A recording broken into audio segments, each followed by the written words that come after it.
Hi, everybody, and welcome back to Ask an Action Coach. This week, we're talking about those kinds of leaders in organizations who work with a team of maybe 50 to 100 employees. And Jackie, I heard a business leader just on Thursday asking the question, how do I transfer these goals that I've set for my company and for myself and help my team become aligned with those goals and set their own goals that lead to those bigger goals that we've set? Mhm. Great. And that's an excellent question because so often business leaders, what they do is they set these goals or they set the strategic plan, and then the individual has no idea how they fit in, what their piece of the puzzle is. So, first of all, every one of the team members, no matter who they are, should have goals, and somehow those goals should tie to the bigger goals of the company because they're on the team because they're necessary to get where we want to go, right? Right. So it's not just marketing, it's not just finance, it's everybody has a role to play to get the company where they need to go.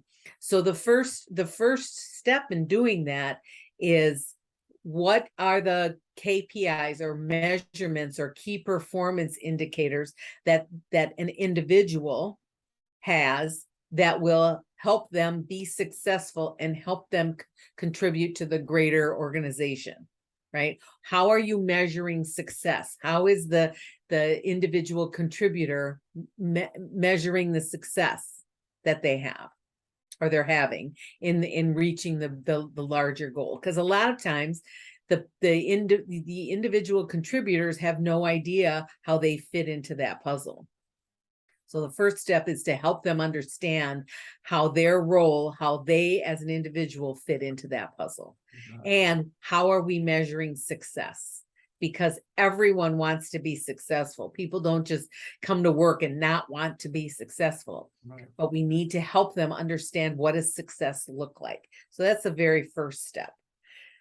The second step would be, and maybe this is step one, is communicating the goals to the team, right? So the first step, I'm going to backtrack a little. First step, communicate with the team what the goals are.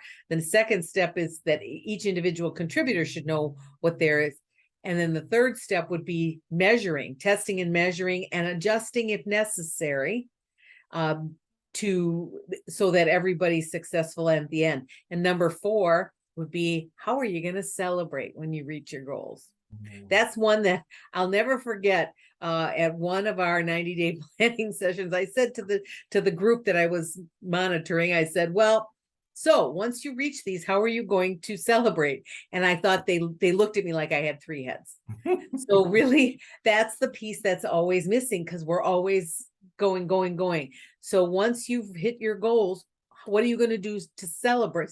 What are you going to do to stop to celebrate and then move on to the next thing? Nice. I love the idea of stopping and acknowledging that you've hit a goal, you have to celebrate it, and then you get to move on to the next things.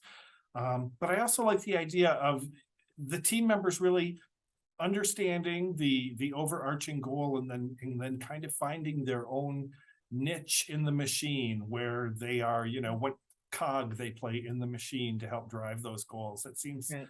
That seems like a really rewarding place to work, just thinking about that kind of, environment. So if you're out there and you're curious about whether or not your team that you're leading knows where they fit in, what cog are they, what part of the machine are they exactly, you may need to speak with a coach like Jackie Zach, and she's got a few slots open in her calendar, and we can't wait for you to raise your hand. All you got to do is write me in the comment section right now down below, and we will get one of those spots that Jackie's got in her calendar for you. So we will see you next time. Thank you, Jackie.